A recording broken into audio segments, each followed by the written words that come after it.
Good afternoon, ladies and gentlemen, and welcome to this episode of Talk About It with Marvin Lee. And in this episode, I want to talk about, again, this is aptly called Talk About It with Marvin Lee because I talk about what I want to talk about.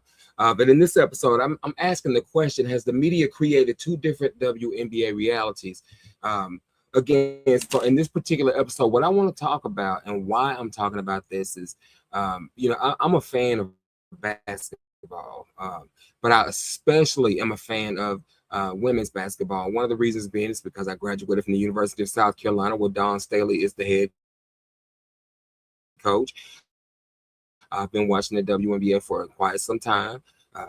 And so I just basically want to know, has the media created two different WNBA realities? Is Caitlin Clark receiving unprecedented media treatment because she's a generational talent, or is race shaping the narrative? Why do some players dominate headlines while others with championship resumes and MVP awards receive far less attention? Has the media unintentionally or deliberately created division among fans? And what does this controversy reveal about America, sports, race, and the business of professional basketball? So before we get started, let me just go ahead and say this is not a hit piece on Caitlin Clark. It's a conversation about media influence, public perception, and whether the WNBA is being covered through the same lens for every player.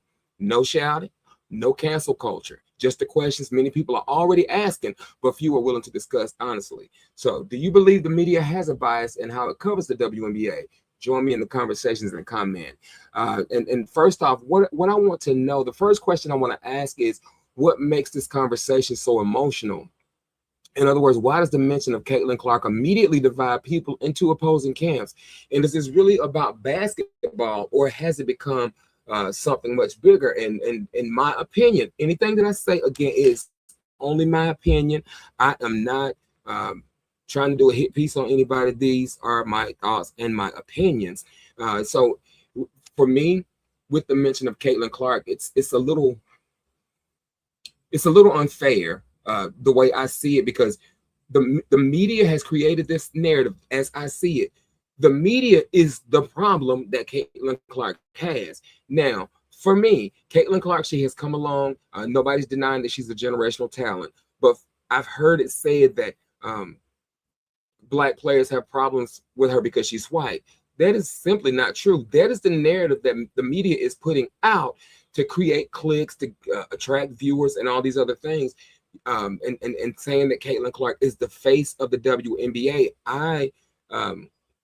One of the things that I take issue with is this league was built on the black backs of a lot of people, Black and white. Black fans do not have a problem, and I know I can say this for me, I don't have a problem with Caitlin Clark because she is white. My issue is, again, are we talking about basketball, or is this about something else that's much bigger? And there is an element of race that is involved, because it's been said that she's the greatest of all time. She's the face of the WNBA, the popularity. I mean, when we get to a point that there are players who established the league and have been around for quite some time, what I feel like, in my honest opinion, is happening is that, again, the hard work of the tall Black female giants that Caitlin Clark is standing on, it's not that she's not admitting that, hey, this league is not about me, but people seem to think that the WNBA is Caitlin's league, and I firmly believe that the media plays into this deliberately. And if you don't believe me, there's an article that I want to reference. I'm going to see if I can bring this up and share this. Let's see, share screen. Hang on just a second here. This is what we're going to do. Okay, let's drag this down right here. Share screen. Hang on just a second. And wait until you see this article, this first article that talks about attractive white women dominating the WNBA draft and huge win for DEI. DEI is something that has allegedly ended. And I'm glad that I was able to find this article, because, and this, I want to stay on topic, because I have another podcast, The Black of the Berry, and when we're talking about DEI, this is proof that the most of all benefactors where DEI is concerned, white women are the most that benefit most from DEI. So the things that we're being told about certain things, again, these are narratives that are created because it creates interest, and anything that creates interest. Remember, all money ain't good money, and even the Bible says the love of money is the root of all evil. We're talking about basketball, a sport that should be talking about the talent. And not just the talent of one individual. It shouldn't be talking about just race alone. It shouldn't talk about any of these things. But to have an article like this, attractive white women dominate the WNBA. What about all of the black women that are just as equally attractive, if not more? And not only that, remember, we have a league where we have international players that are a part of the league too, but this is specifically about white women that are dominating the league, right? And this is crazy. So again, for example, let me get some of these off here. Hang on a second. Again, black fans, we don't have a problem with Caitlin Clark. We don't have a problem with white players. I happen to like Caitlin. But what I will say this, she does have a bit of an attitude. She does have a bit of this way, the whiny complainingness. I heard her in an interview saying how she grew up playing with the boys. Okay, you grew up playing with the boys, but you're in a physical league of women. And if you played with men and you can't take the physicality of the game, then what are we talking about? How do we get here? And I think the media has painted a target on her back. Whether unintentional or deliberately, it doesn't matter. The media has done that. And then you have social media fans who are the keyboard cowboys that are the Monday morning quarterbacks that know absolutely nothing about the sport and only started watching because of how the media hyped Caitlin Clark up when she was at the University of Iowa. Now, I am a graduate of the University of South Carolina. No, I did not like it when we played Iowa and everybody jumped on Don Staley and said that Don Staley was racist, which that's whatever. But South Carolina was playing a predominantly white team, and you could see a bias, and you could see in the reporting that South Carolina should have won the game. But the way the coaching, not the coaching, the refereeing, and this is not me crying over spilled milk, this is just factual. They had to get our star players out of the game. Now, this is not to say that Iowa did not have a good team. I'm not saying that at all. But they did get assistance from the referees in that particular game. I remember watching it. That was the last year of the Freshies. But at any rate, again, when Caitlin Clark waved Raven Johnson off, that was one of the most disrespectful things. And this is my personal issue with Caitlin Clark, that I don't dislike her. There are some things that she does and ways that she acts. It's just like the league is not about her. And then when it's hard for me to sit by and watch other women that have poured their blood, sweat, and tears into making the league what it is. Now, two things can be true at the same time. Yes, Caitlin Clark is popular. However she became popular, the media narratives, whatever, whether they're biased or not, there are more eyes on the sport. I agree with that, but it is not singularly because of one player. Now, I'm going to get back to this. I'm going to segue in a minute because there's some exciting players that are in the league, and there have been many white women that have come along way before Caitlin Clark. Why do they not get the same accolades as Caitlin? It's been said that Caitlin is the greatest of all times, and she's been compared to like the LeBrons and the Steph Currys and the Jordans. Let me say this: in order to be the greatest of all times, first and foremost, one thing that Caitlin does not have that those players had are championship rings. Let me say that again. You cannot be considered the greatest of all times if you don't have championship rings. I don't care. I know Don Staley said that she was the greatest of all times after we won the national championship in 2024. When Raven Johnson shut her down. Yes, Raven Johnson got her lick back in that game, and South Carolina won the national championship. She absolutely shut Caitlin Clark down. Now, again, if you just look at the Indiana team all alone, just look at Indiana, right? Indiana by itself. Kelsey Mitchell, phenomenal, happens to be black. But let me keep this centered around the lie that we have an issue with Caitlin Clark because she's a white player. Again, There's Paige Beckers, who I think is a much better player. I like Lexi Hall. I've always watched her, been watching her, and I forgot her sister's name. There is, now I love me some Kelsey Plum. What about Sue Bird back in the day, Breonna Stewart, and they're from UConn, and I don't particularly care for UConn because of the attitude and the actions of their head coach. Sandy Brondello from back in the day. She now played coaches. She used to coach for the New York Liberty. She's now the coach of the Toronto team. I think it's Toronto. Yes, Toronto. I think it is Toronto. Yes. Sandy Brondello is at Toronto. Of course, we know Becky Hammond is right there at Las Vegas. You can't forget about Rebecca Lobo. I already said Sue Bird. You can't forget about even the newer faces, Sarah Ashley Barker. She's in the league. Cameron Brink, love her. What's my new girl? They beat us in the champion, Lauren Betts and Sienna Betts. They drug South Carolina in the national championship game. It is time for us to stop making issues about race when they are not. But it's also time for us to acknowledge why certain narratives get painted to generate viewership. So it's not that Caitlin is so popular that she's the face of the league. Again, when you get to the point that the Black players that have been there, it's like too many times we've watched the accomplishments, accolades of Black players get diminished because there's another article that talked about how Caitlin Clark became the great white hope of the WNBA. And I'm not telling you what I think. I'm telling you what I know. Let me actually, what am I doing? Hold on a second. Let me cancel that. Present or invite, share screen, because I want you to see this for yourselves. Why do we have narratives like this in the media? There is a bias in the media. Can you see this? How Caitlin Clark became the great white hope of the WNBA. And it's no secret that white people often center themselves in American society, even in a sport like professional basketball, where the vast majority of players are Black. They find a way to elevate their heroes as if they are inherently superior. We can see this phenomenon in the way sports commentators and fans have elevated Caitlin Clark and Indiana Fever Guard as the great white hope of the WNBA. And that's like saying that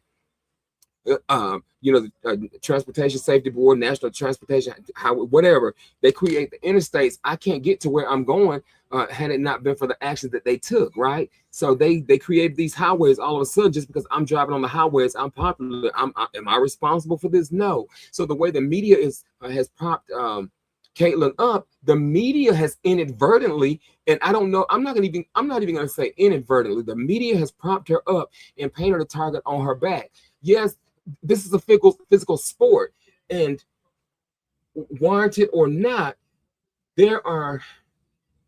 I think we need to just stop with the hype. Like, just stop with the hype, because again, Caitlin Clark has not won since she has been in the league, right? Asia Wilson has 4 MVP titles.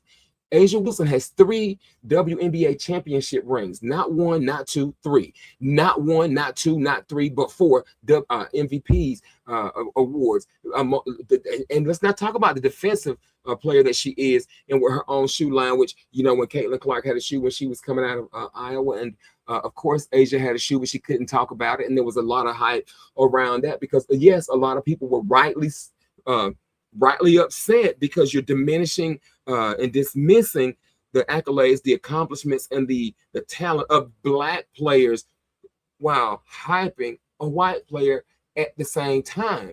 Of course, they had the collective bargaining agreement. Nothing and nobody is perfect. The WNBA is not perfect. It does not. I watch because Dawn Staley, she has her players, like she is a pipeline of breeding grounds for the WNBA. I remember her saying that she wants to take over the WNBA, that there needs to be a Gamecock player on the floor at all times. And she's getting there. There are 3 of them on the Indiana Fever team as Caitlin Clark's teammates, actually 4, because there's Aaliyah Boston, there's Ty Harris, there's Raven Johnson, and don't forget Bree Hall. And let's not forget that Destiny Henderson, she was drafted to the Indiana Fever when she graduated from South Carolina after the 2022 national championship. We defeated UConn.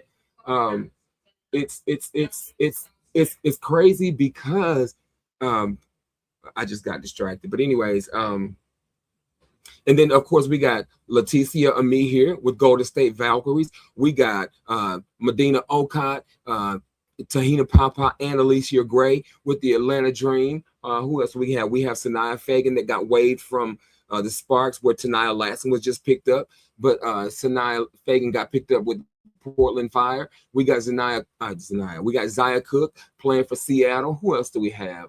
We don't have anybody in New York. We don't have anybody in Dallas. I think I basically covered everybody. I think.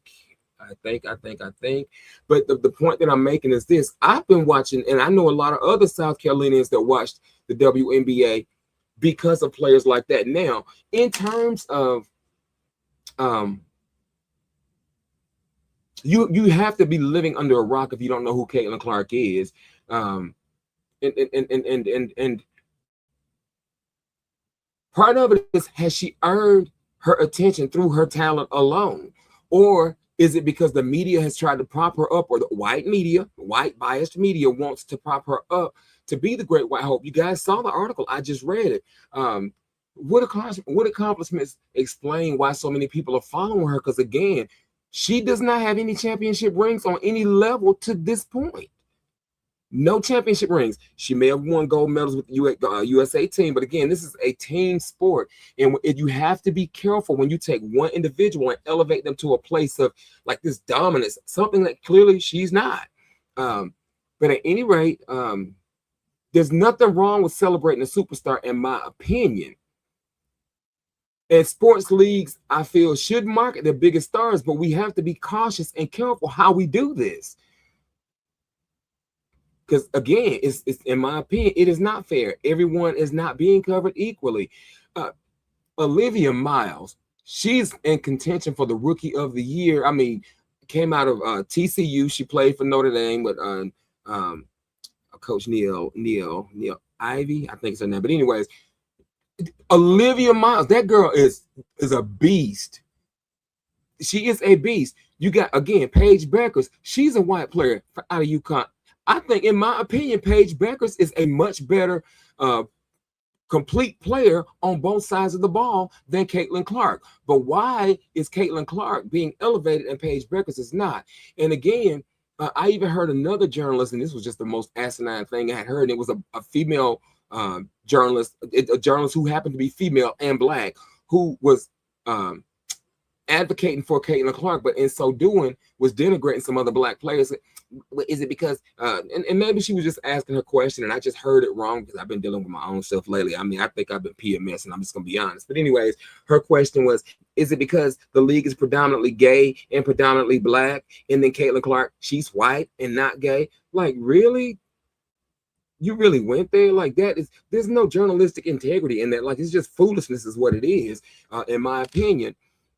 But again, the media has hyped Caitlin Clark up so much so to the point that if you're constantly throwing an athlete in everybody's face and trying to make them the poster child or the golden child for something that other people have made possible for them, it is, whether intentional or not, and whether she leans into it or not, because at some point she has to know that the media is the real adversary here. Is not the other players on the floor with her, because it is a physical sport. Basketball is a physical sport. It is not a popularity sport. It is a sport that is based on talent and physicality. It is not a game that is played based on being whiny and, oh, this happened to me, and oh, why this, and oh, why that. If you're gonna talk the talk, be able to. If you're gonna talk about it, be about it. That's just what it is. But again, it's everyone being covered equally. So why do some players seem to dominate headlines while others don't? When you have players like Asia Wilson, again, 4-time MVP, 3-time national, one national championship in college. Caitlin Clark didn't do that. 3 national championships in the WNBA. Caitlin Clark hasn't done that yet. I'm not saying she won't do it, but if we're comparing apples to apples, let's be real about this. Don't hype one player up as the face of the WNBA when they have yet to accomplish. That's like saying that a baby is born, or a toddler graduates. Not a toddler. Okay, that's just like saying that someone graduates high school. Well, now let me not go that. I was going right the first time. A child graduates pre-K and going to 4th kindergarten. All of a sudden, because they're so popular, so famous, it's like taking that kid from that because they go into the kindergarten, like, I'm gonna make you a CEO of this company that you have no knowledge of how to run. You have nothing to do with this. It was created, and I'm just gonna hand this to you. And I'm not saying Caitlin Clark is not does not fit well within the mold of the WNBA. I'm not saying that, but you can't just hand the keys to the league over to her because of her popularity.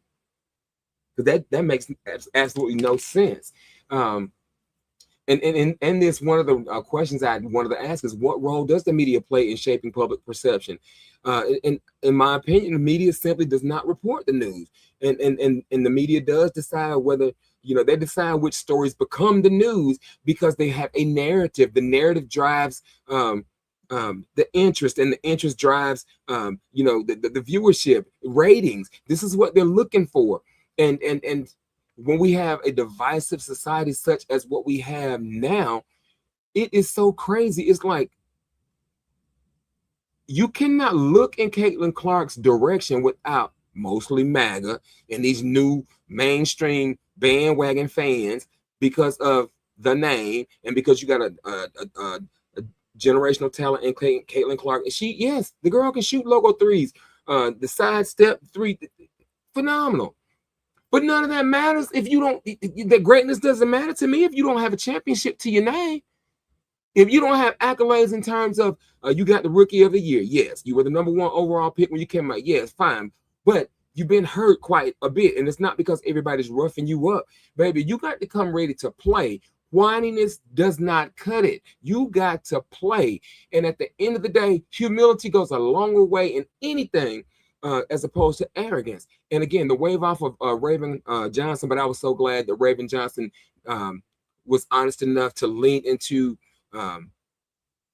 everything that happened and got her lick back. And not only did she get her lick back, but in the process of getting the lick back, she won a national championship. Something that Caitlin Clark will never, ever be able to say that she has is an NCAA national championship ring. And that's not me, again, doing a hit piece on Caitlin Clark or anything. I'm simply talking about something that she did. Hey, if you want to act the part, be ready for the smoke. If you bring the matches like you're going to light the fire, be ready for the smoke. That's all I'm saying. In the media, it's as if controversy is more profitable than the game of basketball itself. And when we get to that point, it's just crazy. The television ratings do influence the stories that we see. And conflict can create engagement, but it's important to remember that all attention is not good attention. Race influences media coverage without every journalist being intentionally biased, but some are intentionally and deliberately biased because I got to get that next great piece, and again, bias can be unconscious, it can be conscious, but it does enter into the storytelling. And one of the questions is bias always deliberate? I would say so, because we're so baked into ratings that whatever it takes to get it, we're willing to. All money ain't good money. I'm sorry. Journalistic integrity still matters. There's a way to cover all athletes, all sports, and give people their appropriate shine without going in the gutter and pissing the viewership off. It's just, but whatever.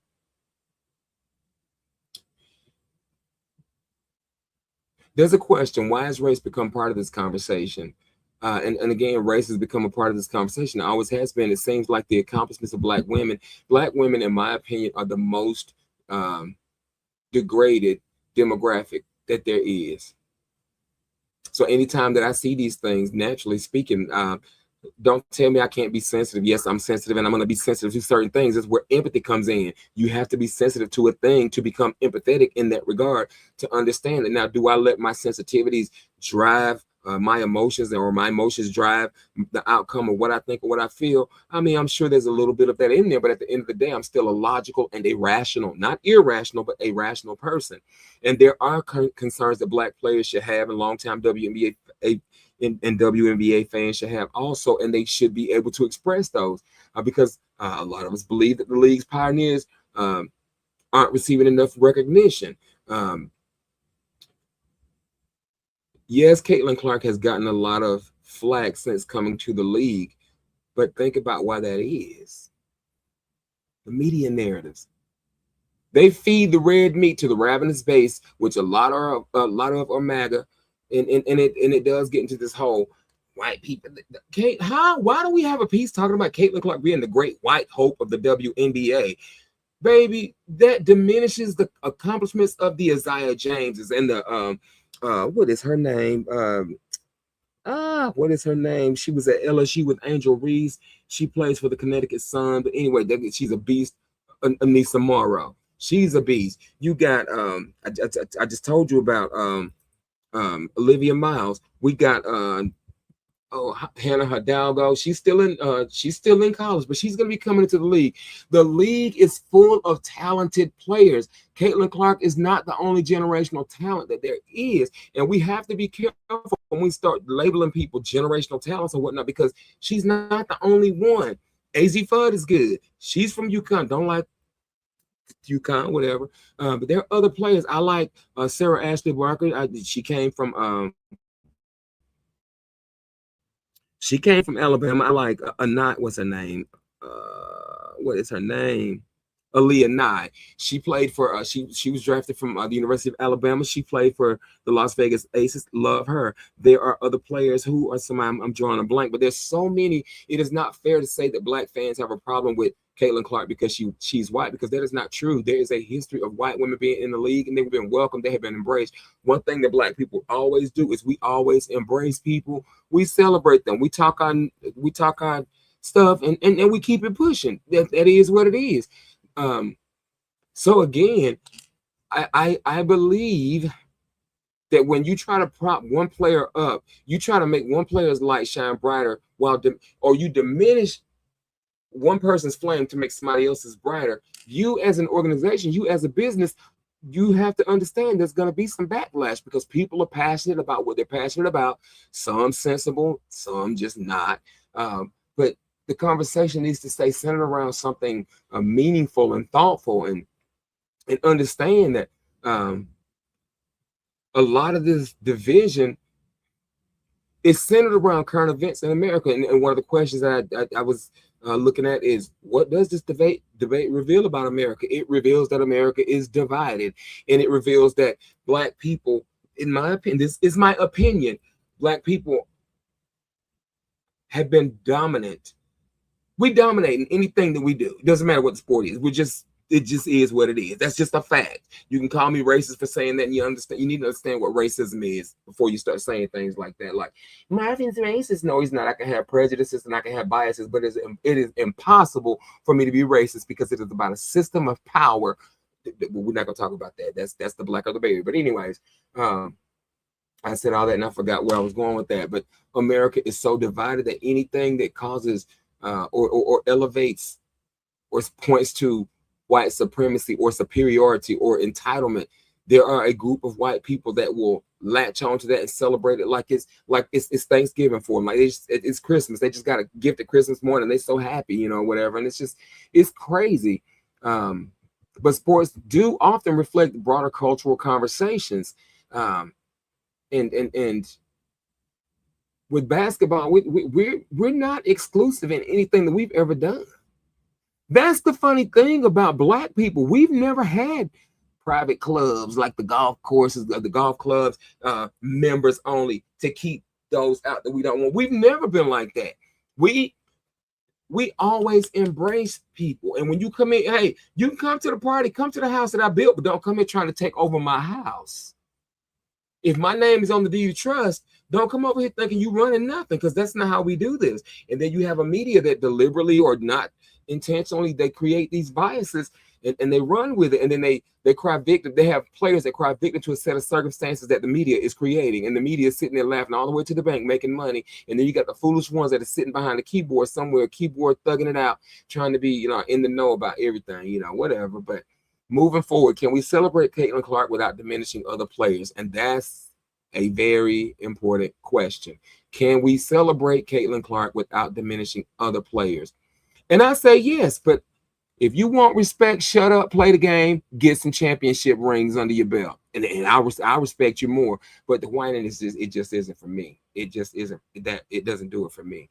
The fans do have a responsibility in this, because one of the questions is, and I'm kind of answering some of the questions before I ask it, because I got to get out of here. I need to get to a meeting. The question is, what responsibility do the fans have? And it's sad that people are going to be people. And, fans should have the responsibility of leaving their biases at the door, whether they're black or whether they're white, doesn't matter. Understand the sport. You can respect the sport, you can appreciate the talent, but don't make the game about one individual, especially when that one individual was a baby or wasn't even thought of when the league came into existence. Just, we don't do that.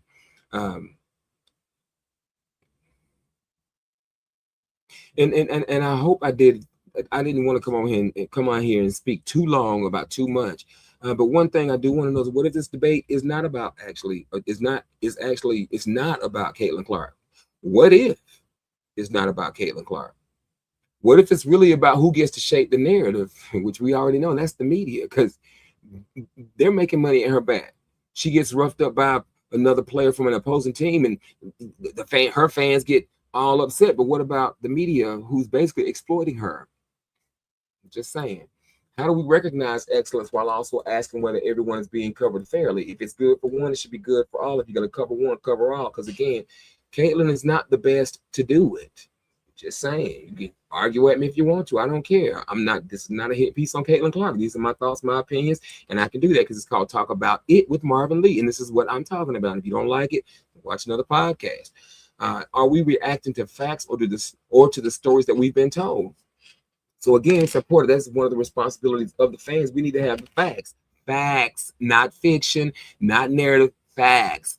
And what kind of sports culture do we want to build moving forward? And in closing, again, I don't expect everyone watching to agree with me. And in fact, I hope you don't simply accept my perspective. I hope that you will think critically for yourself, challenge your own assumptions, and continue the conversation respectfully. If this episode made you think, share it with someone who sees the issues differently. Let's keep talking about it. Hope to see you guys next week for episode 8 of Talk About It with Marvin Lee. Have a good evening.